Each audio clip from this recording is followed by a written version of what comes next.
Ravi de vous retrouver pour ce nouveau numéro du Dessous des cartes. Aujourd'hui, nous démarrons cette émission à Wuhan, cette ville du centre de la Chine dont vous n'aviez sans doute jamais entendu parler avant la Covid-19. Wuhan, capitale de la région de Hubei, devenue le point de départ de la pandémie. Une ville méconnue, située à environ 1000 km au sud de Pékin et à 700 km à l'ouest de Shanghai. On parle sans cesse de la Chine, mais la plupart du temps pour évoquer une puissance mondiale tournée vers l'extérieur, pour évoquer la géopolitique de Xi Jinping.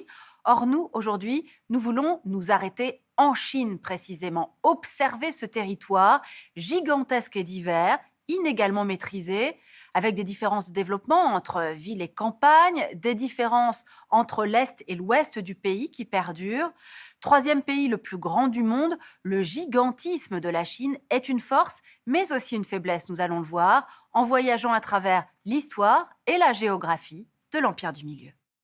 Et voici donc la République populaire de Chine, capitale Pékin, seconde puissance économique mondiale et même première en parité de pouvoir d'achat depuis 2014. Première aussi en population, avec 1,4 milliard d'habitants. Et voici la Chine telle qu'elle se voit. Un immense territoire, 9,6 millions de kilomètres carrés, 22 provinces plus 4 municipalités très diverses, 5 régions autonomes aux fortes minorités, 2 régions administratives spéciales, Hong Kong et Macao, et une façade maritime vitale donnant sur les mers de Chine orientale, méridionale et sur le Pacifique. Troisième pays au monde en superficie, la Chine est voisine de 14 États. Ses 22 500 km de frontières illustrent bien cette diversité. Zone froide près de la Corée du Nord et de la Russie, steppe aux confins de la Mongolie, à l'ouest le Pamir et les monts Tian Shan la séparent de l'Asie centrale. Au sud-ouest, l'Himalaya sert de frontière entre la Chine et les États de la péninsule indienne. Enfin, dans le Guangxi ou le Yunnan, la Chine côtoie l'Asie du Sud-Est subtropicale. Pays multiples donc, mais en réalité coupés en deux. À l'ouest de cette ligne, on trouve une Chine aride, entre hauts plateaux, déserts et dépressions. À l'est, au contraire, des collines et des plaines fertiles grâce aux 2 grands fleuves qui ont structuré la civilisation chinoise. Voici le plus connu, le Yangtze-Kiang, ou fleuve bleu. Long de 6000 km, il s'écoule du plateau tibétain via la plaine de Wuhan jusqu'à Shanghai. Au nord, le Wanghe, le fleuve jaune, presque 5000 km, dont le delta débouche au sud du centre politique, la région Tianjin-Pékin. Troisième poumon enfin au sud, le delta géant de la rivière des Perles, entouré de Guangzhou, Macao et Hong Kong. Logiquement, cette ligne départage aussi les populations. À l'ouest, à peine 6% de la population, 94% se trouvant à l'est, surtout dans les villes. Car si à peine un Chinois sur 10 y habitait en 1950, ils sont désormais 60% d'urbains et seront 80% en 2050. Sans surprise, toutes les villes de plus de 5 millions d'habitants sont à l'est. Cette Chine, c'est aussi celle des Han. Plus de 9 Chinois sur 10 appartiennent à cette ethnie hégémonique, soit 1,22 milliard de personnes concentrées sur 40% du territoire. Les Han sont partout majoritaires, sauf dans les grandes régions autonomes du Tibet et du Xinjiang. Face aux Han, les Zhuang, Hui, Mandchous, Kazakhs, etc. forment 55 autres minorités nationales aux langues multiples, soit 120 millions de personnes éparpillées sur 60% du territoire. Ce déséquilibre, il est géographique, mais il est aussi le fruit de l'histoire. Car le système impérial qui a modelé l'État chinois jusqu'à nos jours est né ici, à l'Est. Le premier empereur Qin impose notamment l'écriture standardisée, qui aujourd'hui simplifiée, unit tous les Chinois. Son mausolée à Xi'an abrite la célèbre armée de terre cuite. Sous la dynastie suivante, les Han, la Chine devient 2 fois plus grande que l'Empire romain et plus peuplée. Cet âge d'or de 400 ans voit le développement du confucianisme, du taoïsme et du bouddhisme, toujours présents, tout comme les murailles de Chine et les routes de la soie. et l'ethnie Han devient synonyme de vrai Chinois. Autre temps fort, la dynastie mandchoue des Qing.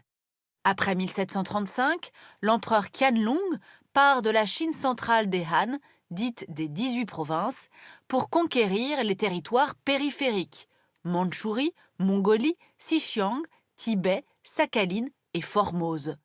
Pour de nombreux Chinois, ils font donc naturellement partie du pays. La chute de l'Empire en 1911 entraînera une grande instabilité. Mais malgré son communisme, la Chine de Mao renoue avec cet héritage. Dès 1949, ses troupes conquièrent le Xinjiang. Le Tibet bouddhiste, de facto indépendant après 1914, est annexé en 1951. La rétrocession des dernières colonies européennes, Hong Kong, la britannique en 1997 et Macao, la portugaise en 1999, marque quasiment un retour au territoire des Qing, mais sans la Mongolie, Sakhaline ou Taïwan. Le pouvoir chinois est donc confronté à des défis millénaires, aménager un territoire immense, réduire ses déséquilibres internes, désenclaver les provinces les plus reculées, une politique poursuivie avec ardeur et brutalité par l'actuel leader Xi Jinping, qui veut, je cite, une grande renaissance de la nation chinoise pour lui rendre son aura internationale. Depuis son ouverture en 1978 sous Deng Xiaoping, la Chine est devenue l'usine du monde et elle est aussi devenue riche. Mais là encore, ce sont surtout l'Est et le littoral ouvert à la mondialisation qui en ont profité. Les deux centres économiques du pays, les deltas du Yangtze et de la rivière des Perles, avec les ports géants de Guangzhou et de Shanghai qui comptent, rappelons-le, 27 millions d'habitants, les riches zones de Pékin et Tianjin, et les provinces exportatrices, en particulier le Guangdong, dont le PIB en parité de pouvoir d'achat dépasse celui de la France. L'Ouest rural et enclavé s'est également enrichi, mais nettement moins. Résultat, la Chine a presque éradiqué la pauvreté. En 2019, à peine 0,6% de sa population vit sous le seuil de pauvreté nationale de moins d'$1 par jour. Mais les inégalités ont, elles, explosé, inégalités de revenus, un Pékinois gagne en moyenne 6 fois plus qu'un habitant du Gansu, inégalité de développement humain aussi, très élevée dans les riches zones de l'Est, il reste moyen dans les zones périphériques. Face à cela, Pékin a misé à partir des années 90 sur des logiques de développement transversal. Le bassin du Yangtze est l'un de ses axes, avec le gigantesque barrage des Trois Gorges, d'une capacité électrique de plus de 22 gigawatts, record mondial. Des canaux ont également été creusés pour transférer une partie de ces eaux vers le nord. Autre axe, la politique vers l'ouest, pour développer la Chine intérieure autour de Chengdu, Chongqing et Xi'an, et plus loin via la ligne de train Pékin-Golmud-Lhasa. Troisième axe enfin depuis 2010, le TGV, important moyen d'aménagement du territoire dans le sens nord-sud, avec les lignes Pékin-Shanghai et Pékin-Guangzhou notamment. Et ouest-est avec la ligne Lanzhou-Urumqi.